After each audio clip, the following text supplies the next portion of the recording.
we're doing this. I can't. I'm so excited. I've been waiting. Come on, Riaz. I'm rolling. How are you?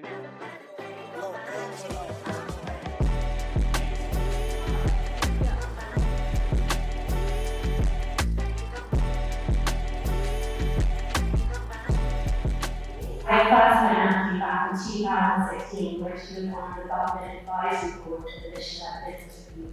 Thinking about purpose was very important. So the context of my purpose story comes from Baloo. Thinking forward to 2024, what I hope you've taken away from this is when we take a holistic look at change, at purpose, and we challenge ourselves to do things differently, we get much better results that benefit everyone. And it's with that in mind that today is the first time I can proudly announce that I am running as an independent candidate for Mayor of London to do what I just said, to push purpose as a primary driver of growth across the capital, for everyone, for all, with sustainability at its heart. Thanks very much. There are always trade-offs, and I think as a business, it's being honest about those trade-offs, getting everyone to a point of buying into why we're doing what we're doing and the difference it will make. For me, the hope comes from people seeing that when we show up as our best selves and understand our self-interest, that we move forward. Terence, I just wanted to say your talk was just incredible. Like I was in.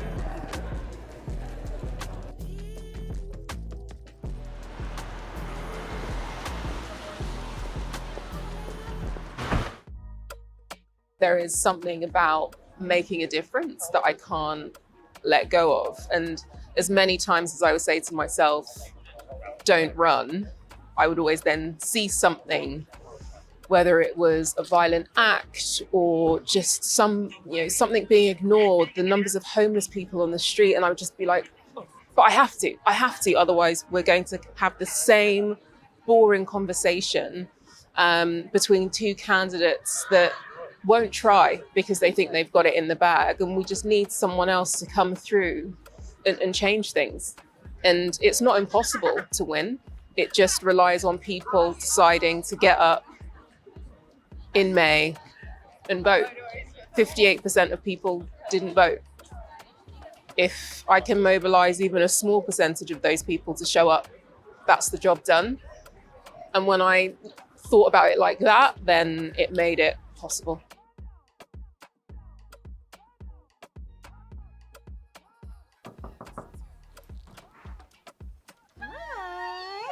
How are you? Why now, Matt? No, I shouldn't say that because I know we've been waiting. It's been a while, and I'm trying. Okay, but you keep saying it's been a while. At the start of this year, in my head, I was saying 2028. Yeah, which is way too long, and it would never have. I mean, we wouldn't have allowed you to do 2028. Not that we had choice in it, but 2028 is no. What? Okay, go on. Just 24 felt really close. So why then? Why? Like, is there a deep down why? My life would be so much easier if I didn't run. I know, right? It really does go back to every time I see something that's wrong and I know it can be fixed. It's like there's an internal fire that I literally feel like I'm going to combust. I can't help myself but then come home and think, well, if I was going to fix that thing, what would I do? Not what most people choose to do of an evening is what I choose to do of an evening. And then you get to a point where you've got so many of those issues and it's like, well, I can't just run a homelessness charity and then the following week run a environmental charity, and I don't have that much time. What are the ways that we can influence giving people better lives? And politics is one of those ways. National politics has never been a thing that I've gravitated towards. I'm not a political person, but the Mayor of London has been one of those roles, but also spaces and spheres of influence that felt like you could really do something special if you had the vision to. And it's that I'm holding on to. And that's why I come back to the CEO's approach. I see the Mayor of London as the CEO of London. It's true. Like, this is where London needs to be. This is the plan we need to have to get there. Here are the people that we need to put into that plan, and we will deliver better lives as a result. So CEO, yeah. Tell me a little bit about what do we the mean by pitch. that? Because that might put people off, no? I tell you, It will put some people off, but it's me being authentic to me. I wanted to be a CEO at 15. Yes. I want to be a CEO now. The reason we have the challenges we have within politics is because politicians that know how to be politicians, they know how to be advocates, or you hope they know how to be advocates, they know how to write letters, they know how to do the soft power convening. That is one skill set.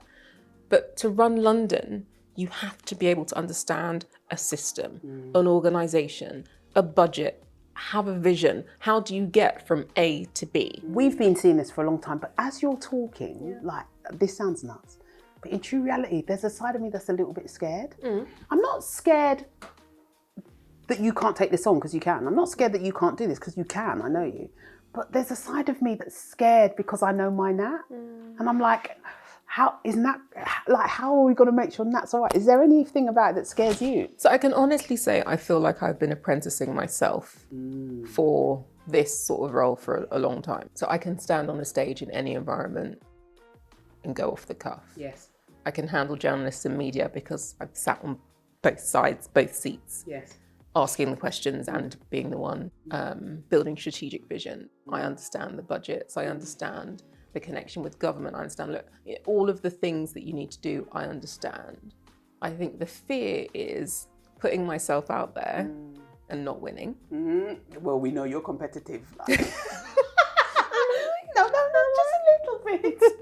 Only your business though, if you notice, nowhere else.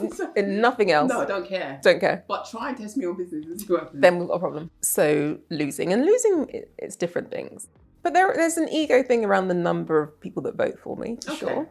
Because I'm going to put in the work, and other independents that have run in previous years thought they could just do stuff on social media. You can't. You have to be out on the ground, knocking doors, dropping leaflets, having action days, doing community listening sessions, doing coffee mornings. I'm going to be doing all of that.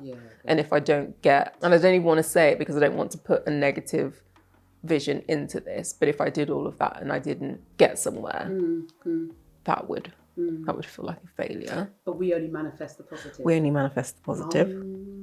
This has been a long time coming. Like literally, as you said to me, I'm like, right, so this is what I'm doing. You don't even need to ask me. I know my position. I almost want to protect you from everyone. I don't want anyone to say anything wrong. I don't want anyone to say anything. It's just, maybe it's that selfishness. I want to kind of, it's almost like we're then giving you away. Londoners show up when the point of difference isn't just a talking shop. Not at one point, look back at yourself. There's not at one stage you've ever been a talking shop. If you say you're going to do something, it happens. There's no, when you phoned me, we had that conversation, you said, so, I'm thinking, I was like, okay, she's running for mayor. I'm thinking, okay, right, when are we starting, what date, what are we doing? Because if it's just, I'm thinking, it's done. So I have no fear that there won't be any form of shut. It's the way you did my voice, because I'm like, that's exactly how I start the conversation. Yeah. So